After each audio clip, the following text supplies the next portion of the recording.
On my 62nd birthday, I raised my glass for a toast. Seconds later, a waitress slipped me a note. "Don't drink that. Your life is in danger."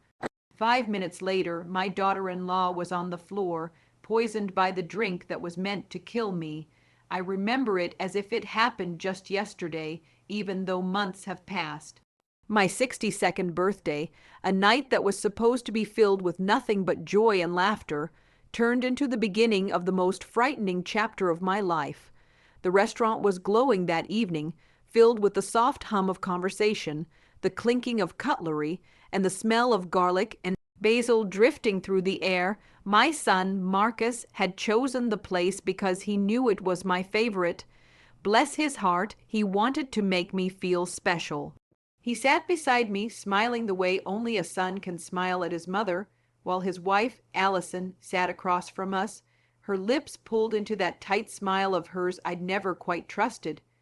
When the waiter poured the deep red wine into my glass, I felt happy. It was a small thing, but a glass of good wine on your birthday makes you feel young again, and makes you feel like the world still has plenty of sweetness left for you. Marcus stood up, lifted his glass, and toasted me with words that warmed my heart, calling me strong, resilient, and the mother who had given him everything. I could have cried right then and there. I picked up my glass, ready to join the toast. The ruby liquid shimmered in the dim golden light, and I thought how lovely it looked, how perfect this night was. And then, like a shadow cutting across sunshine, something strange happened. Out of the corner of my eye, I noticed a young waitress walking by, her brown hair tied back in a neat ponytail. She wasn't our server. She had no reason to stop at our table, yet she did. She leaned in close as though to wipe the corner of the table, and in one swift, almost invisible motion, she slid a tiny folded piece of paper next to my plate. Her eyes met mine for only a second, but in that second I felt a shiver run straight through me. There was something urgent in her gaze, something that made the air around me feel heavy. I lowered my eyes to the napkin-sized note. My fingers trembled as I pulled it into my lap, out of sight from Marcus and Allison. I unfolded it beneath the tablecloth, and my world stopped. The handwriting was rushed, almost desperate, but clear enough to freeze the blood in my veins. "Don't drink that." For a heartbeat, I thought it had to be some kind of prank. Perhaps she had slipped the note onto the wrong table. Perhaps she was a silly girl trying to get a reaction.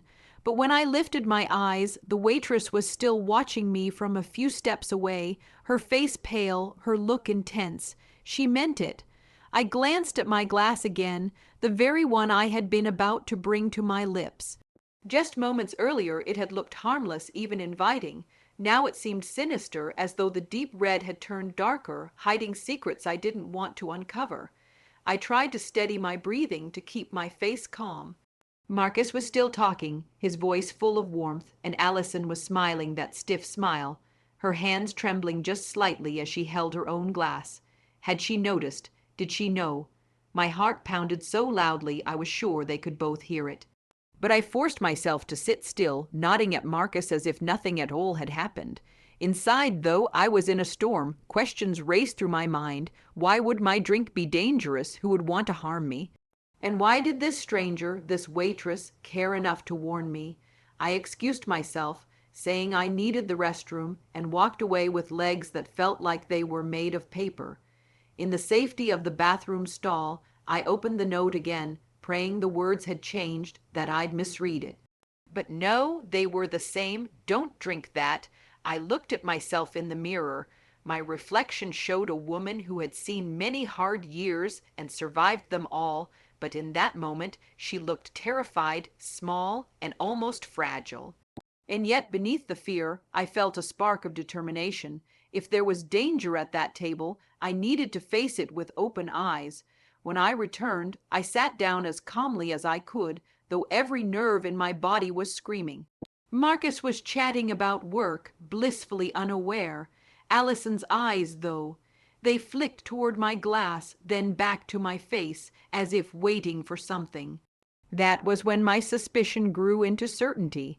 I lifted my glass, my hand steady despite the storm inside me, and with one subtle motion I switched it with Allison's. It was such a small act, a simple switch of two glasses on a birthday table. But that decision would soon reveal the truth and save my life. My heart was pounding so hard in my chest I could almost hear it over the chatter of the restaurant. That little note still burned in my pocket like a hot coal. Don't drink that. I felt as though the entire world had narrowed to one thing, the glass of wine sitting in front of me, gleaming red under the golden lights. Allison sat across from me, her face arranged in that polite smile of hers, the kind of smile that never reached her eyes. Marcus Sweetboy was busy calling the waiter for another basket of breadsticks. He had no idea of the storm swirling inside me. I told myself to breathe, but every breath came shallow and quick. My fingers tingled and my throat felt dry. How could I take a sip of that wine now? But how could I refuse without raising suspicion? If I put the glass down untouched, Allison would surely notice, and in her eyes I already saw something, waiting. I lowered my gaze to my hands in my lap, forcing myself to think. 62 years of living had taught me one thing: when danger knocks, you must act with a steady hand, not with panic. I might be a grandmother now, with laugh lines on my face and silver in my hair, but the girl who survived life's storms still lived inside me. So I made a decision, a quiet, deliberate one. If there was danger in that glass, then it wouldn't be mine to bear. I glanced at Marcus again. He had turned in his chair, waving for the server, his attention completely elsewhere. That was my moment, my window of silence in a room full of noise. I moved with the same casualness I'd used to straighten a napkin or adjust a fork. Slowly, smoothly, I reached for my glass. Allison's glass sat almost identically beside her plate, the same deep red wine filled to the same height. To anyone watching, it would look like nothing more than me nudging one thing aside and another closer. But inside, my pulse raced like a frightened bird. I slid my glass an inch to the left, closer to her plate, and in the same breath, I pulled hers gently toward me. The switch was so simple, so ordinary looking, that no one at another table would have thought twice. Even Marcus, who had just turned back to us, didn't notice. But Allison did. Oh, I saw the flicker in her eyes, the way her smile tightened for just a fraction of a second before she smoothed it out again. She looked down at her glass, then back at me, as if checking whether I'd noticed her reaction. I didn't let on. I simply smiled, lifted the glass that was now mine, and said lightly, a toast to this beautiful family moment. Marcus beamed, clinking his glass to mine. To Mom, he said warmly, "May this year bring you nothing but joy." Allison, with trembling fingers, lifted her glass too. For a heartbeat, I thought she might refuse, that she might make an excuse, but she didn't. She raised it, touched it gently to ours, and took a sip. So did I, though my lips barely touched the wine. The liquid slid across my tongue, tasting no different than it ever had. But I wasn't watching the wine. I was watching her. I set my glass down carefully, my hand steady now, though my insides still shook. The note in my pocket replayed over and over in my mind like a bell tolling. Don't drink that. Your life is in danger. If the warning was true, then Allison had just swallowed the very trap meant for me. Minutes passed. Marcus launched into a story about his office, and I nodded and smiled where appropriate, though I heard hardly a word. My eyes kept darting to Allison. She chatted politely, but something about her seemed strained. Her smile was thinner, her laugh forced, and she shifted in her seat as if restless. I folded my hands on the table, keeping them still, though I could feel the tremor in my fingertips. Every second felt stretched, like the room itself was holding its breath. Was the danger real? Had I just saved my life, or was I sitting here, trembling for nothing, letting my imagination run wild? Then I noticed it, the first small crack. Allison's hand trembled as she reached for her fork, more than just nerves now. She pressed her palm briefly to her stomach, her face flickering with confusion. My own heart slowed into a heavy, dreadful rhythm. Because in that moment I knew the danger had been real, the glass had been poisoned. And had I not made that simple, quiet switch, it would have been me feeling the poison take hold. I sat back in my chair, a grandmother with a secret burning inside her, watching the nightmare unfold across the table. 5 minutes. That's all it took. 5 minutes between a toast filled with laughter and a scene I will never forget for as long as I live. At first, everything seemed ordinary. Marcus was telling me about his plans for work, about some promotion he was hoping for, his voice bubbling with excitement. I nodded, smiled, and tried to follow his words, but my mind was elsewhere. The note still burned in my pocket, the words echoing inside me. Don't drink that. Your life is in danger. I couldn't stop watching Allison out of the corner of my eye. She sat straight at first, her glass empty now, her fork pushing at the lettuce leaves in her salad. Her face carried that polite, practiced smile she always wore when she wasn't truly listening. For a moment I wondered, had I been wrong, had I put her through embarrassment for nothing, maybe it was all some strange misunderstanding. But then I saw it, a flicker across her expression, the way her hand moved, quick and sharp, to her stomach. Her fork clattered against the plate as she froze in her seat. Her lips parted, but no sound came out at first, just a small gasp. "Are you all right?" Marcus asked, his voice filled with concern. Allison's face had drained of color, the rosy warmth gone in an instant, leaving her pale, almost gray. She nodded weakly at him, whispering, I just feel a little funny." Her hands trembled now, not the dainty, nervous tremble I had seen so many times before, but a deep, uncontrollable shaking. Her shoulders hunched as if she were bracing herself against some invisible wave. A bead of sweat rolled down her temple, though the room was cool and comfortable. My stomach twisted. I knew then the note had been true, the danger had been real, and the poison had been meant for me. Marcus pushed back his chair, leaning toward her. "Honey, what's wrong? Do you need water? Do you need—" "I don't." Allison tried to speak, but her voice cracked, thin and breathless. She shook her head, clutching at Marcus's arm, her fingers digging into him like claws. I sat frozen for a heartbeat, horror mixing with something darker, something I wasn't proud of. A terrible awareness that if I hadn't switched those glasses, if I hadn't trusted the warning, this would have been me. I would have been the one pale and trembling, collapsing in front of my son, poisoned by the woman who called me mother. Allison tried to rise, but her legs buckled beneath her. Marcus caught her, his arms wrapping around her shoulders, lowering her back into the chair. "Somebody call 911, he shouted, his voice cracking. The restaurant, once filled with the clatter of plates and cheerful chatter, fell silent. Then, as the reality sank in, the sound of chairs scraping and panicked voices filled the air. A server rushed toward us, asking what happened, while another diner pulled out their phone, calling for an ambulance. I remained in my seat, my body stiff, my mind whirling with 1,000 thoughts. I should have been screaming, I should have been rushing to her side, but all I could do was watch her skin turn clammy, her breathing ragged, her eyes wide and glassy. Marcus's voice broke me out of my trance. "Mom, do something. Help me." I reached out then, my hand steady though my heart thundered in my chest. I touched Allison's wrist. It was ice cold, her pulse frantic beneath my fingers. She gasped, eyes fluttering, and for one brief second they locked on mine. And what I saw there wasn't fear alone, it was recognition. She knew the switch had happened.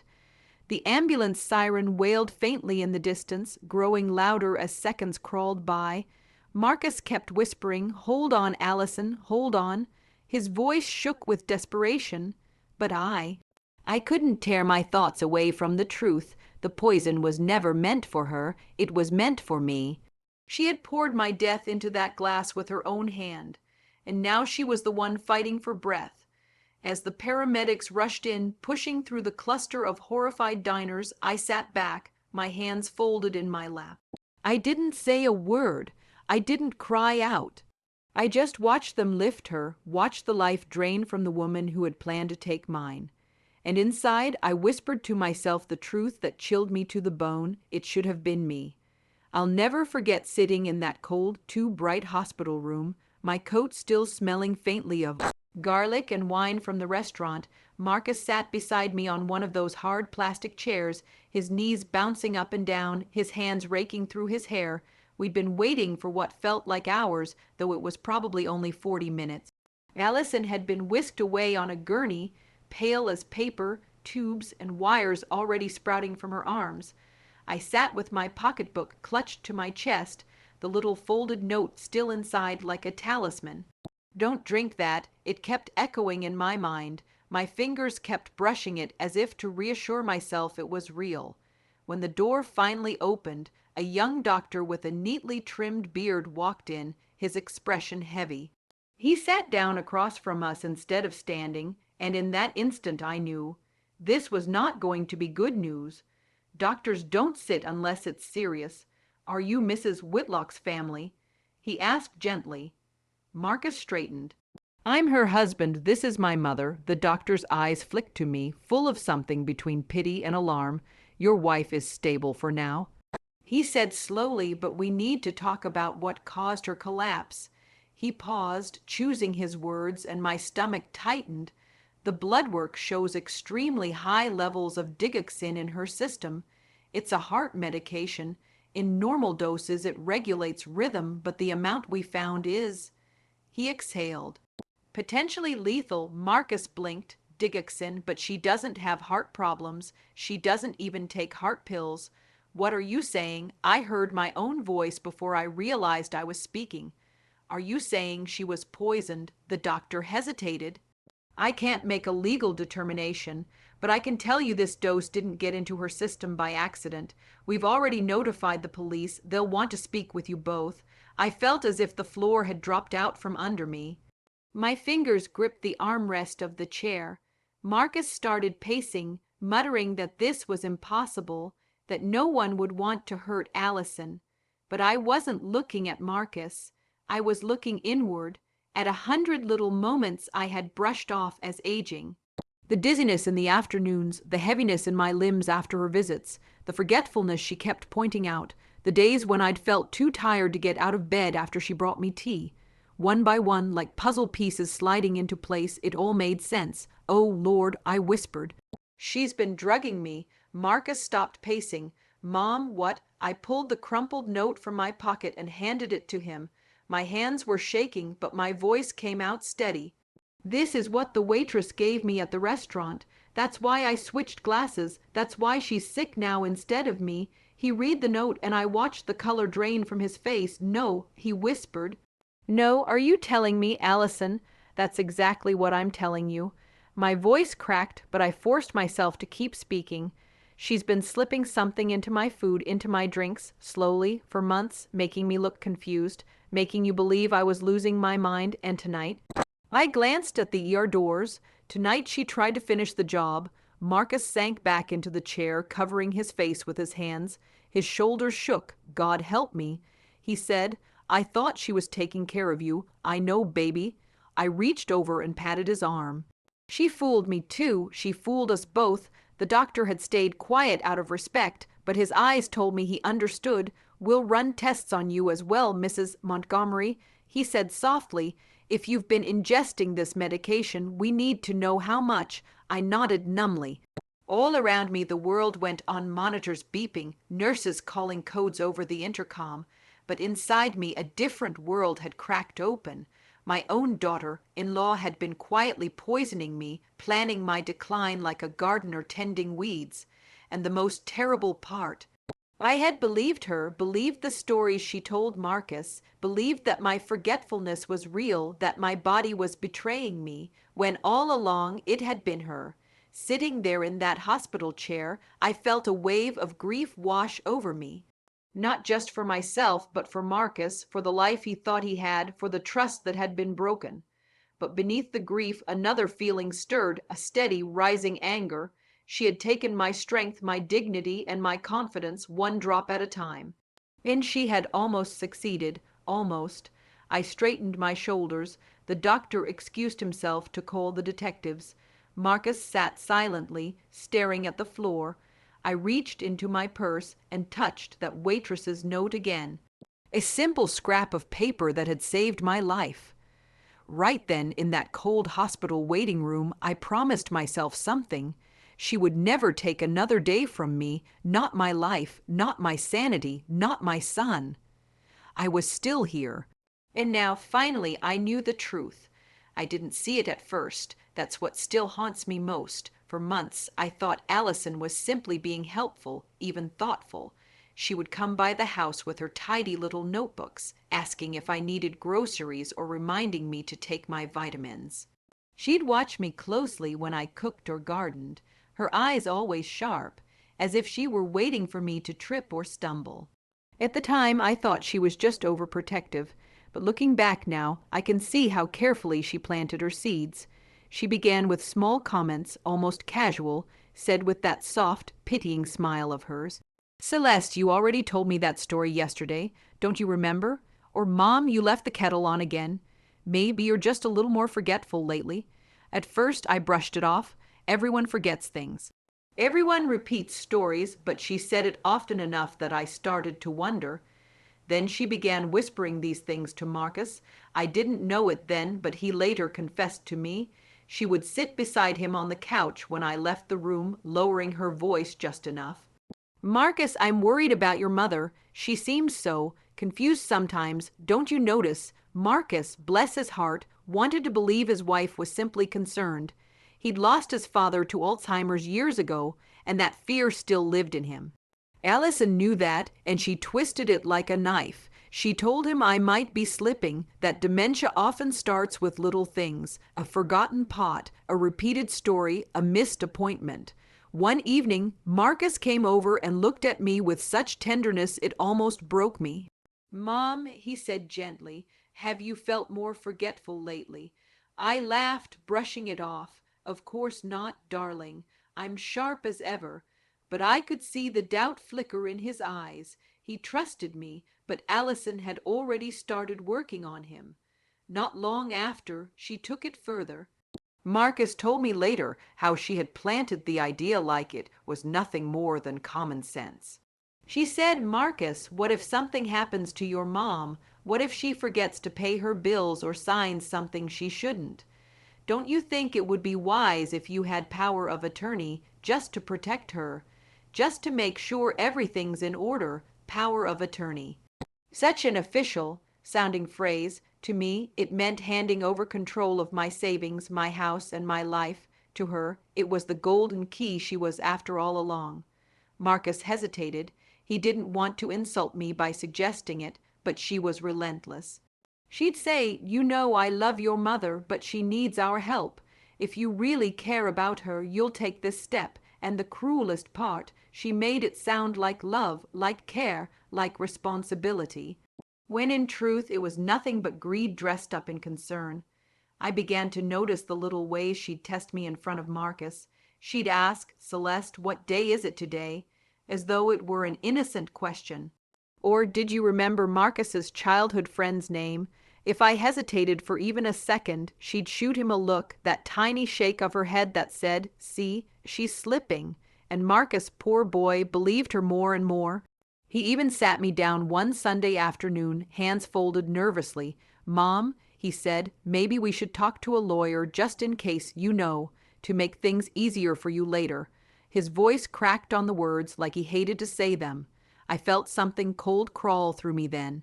My own son, the boy I raised, was beginning to think I couldn't be trusted with my own life. I tried to laugh it off, tried to remind him of all the things I still managed. My garden, my bills, my yoga classes. But Allison was always there with her gentle sighs and sorrowful looks. 'It's nothing to be ashamed of, Celeste,' she'd say. 'We just want what's best for you.' What she really wanted was everything I had. My savings, my house, even my dignity. And the saddest part is, she almost got it. Marcus admitted later that he was days away from asking me to sign papers, the kind that would have handed her control of everything. He thought he was protecting me. He thought his wife was guiding him. But in truth, she was leading him, and me, straight to the grave she had already dug with her poison. I look back now and shiver at how close I came to losing not just my life, but myself. To be stripped of your independence, to be treated as if your mind is failing, when in reality it's someone else twisting the knife. That is a cruelty worse than death. And it all began with one poisonous word whispered into my son's ear, forgetful. When the police first mentioned the waitress's name, Jada Reynolds, I didn't think much of it. To me, she was simply the young woman with steady hands and braver eyes than most. The girl who had slipped me that life-saving note under the table. I thought perhaps she had overheard something, or maybe just had a sharp instinct. But when Detective Lee came to my living room days later, notebook in hand, her voice low and measured, she told me the truth. And it chilled me more than the poison ever had. Mrs. Montgomery, she said that Waitress knew your daughter-in-law. She recognized her the moment she saw her at the restaurant. I frowned, recognized her. How? Detective Lee's eyes softened as though she hated to lay one more burden on me. Because Allison, or rather Allison Peters, as she was known back then, had once been a caregiver for Jada's grandmother. My breath caught in my throat. My fingers curled tightly around my teacup. Her grandmother, yes, the detective said. Eleanor Washington, a strong woman by all accounts, but she began to show sudden signs of confusion, weakness, and forgetfulness.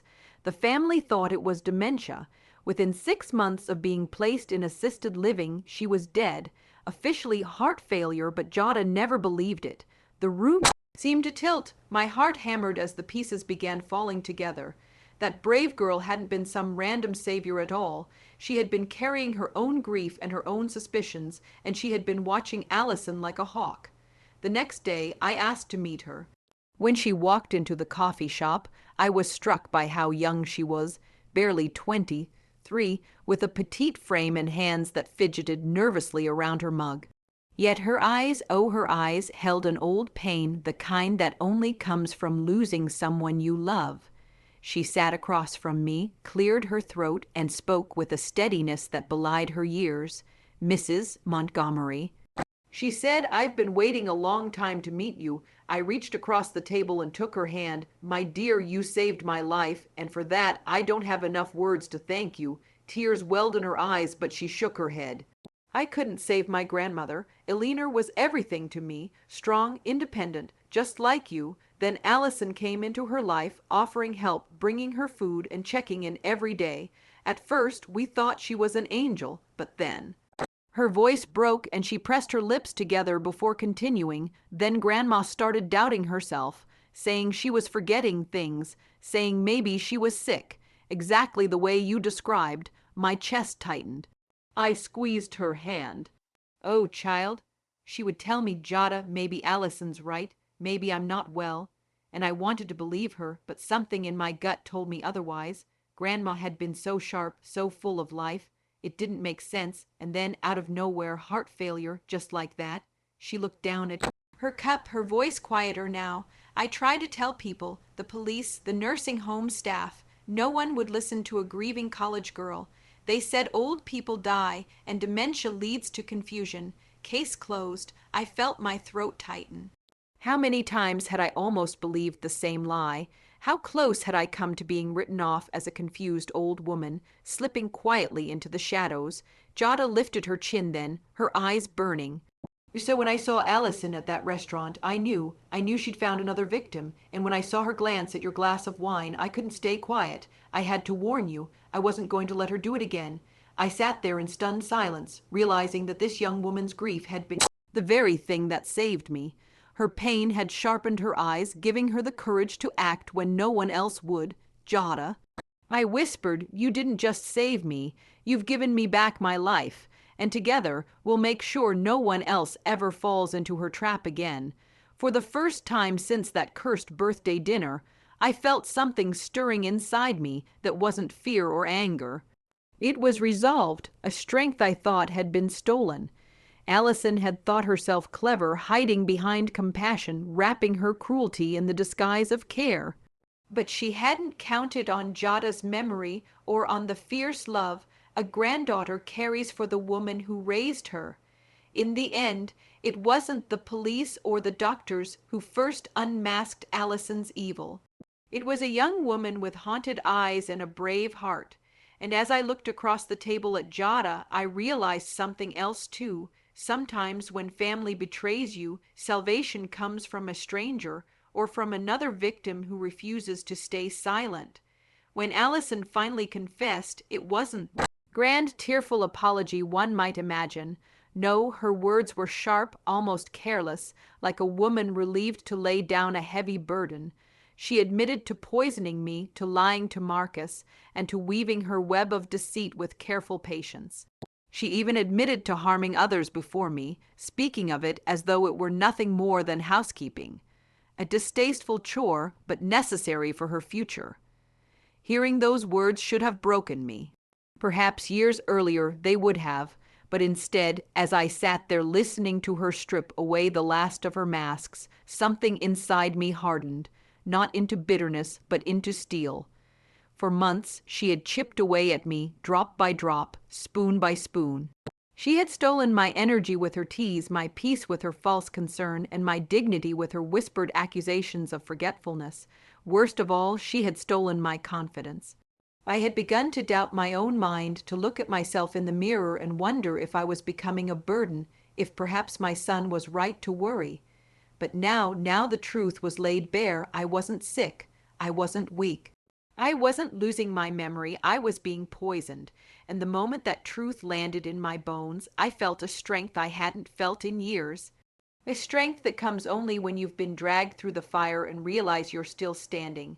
Allison sat there in her hospital bed, pale and hollow-eyed, trying to justify herself even as the detective scribbled notes. She called it a mercy, what she had done. She said she only wanted to spare me the indignities of age. She spoke as though killing me would have been a gift, and that thought chilled me more than the poison ever had. But I didn't shout at her. I didn't curse her. I simply stood taller, met her eyes, and said, "You failed. You will never take another day from me." And that, more than anything else, was the beginning of my healing. The days after her confession were strange. Reporters tried to sniff around, neighbors whispered behind curtains, and Marcus carried guilt heavy enough to bow his shoulders, but I found myself lighter than I had been in years. Yes, the betrayal cut deep. My own daughter-in-law, the woman I had welcomed into my home, had plotted my death. But her failure was my triumph. Each morning I woke up, I felt a rush of gratitude. The air smelled sweeter. The sunlight through my curtains felt warmer. Even the aches in my knees as I rose from bed seemed like proof that I was alive, that my body was mine again. Marcus struggled. Oh, how he struggled. He told me one evening, his voice breaking, "Mom, I should have believed you. I let her make me doubt you." I took his hands in mine, old and worn against his younger, trembling ones, and I said, "No, son. She was clever. She knew where your fears lived, and she fed them. But listen to me. I am here. I survived. And from now on, we trust each other above anyone else." He wept then, like the boy I once held after nightmares, and I knew our bond was stronger than it had ever been. As for me, I made a promise to myself that day, a promise I intend to keep until my last breath. Never again will I let anyone make me doubt myself. Never again will I let someone twist my mind against me.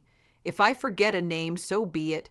If I misplace my keys, that's life. But I will not look in the mirror and wonder if I'm losing myself, because I know who I am. I am Celeste Montgomery. I am 62 years old, sharp as ever, and strong enough to survive betrayal that would have broken many. Allison thought she could erase me quietly, like dust swept under the rug. But instead she revealed a fire in me she never expected. She sits behind prison walls now, while I walk free under the open sky. And every day I water my garden, sip my tea, and feel the steady rhythm of my own heart. I think of the truth that saved me. She may have confessed, but I endured. She tried to make me a victim, but I became a warrior. I survived, stronger than ever, and I will never, ever let anyone make me doubt myself again.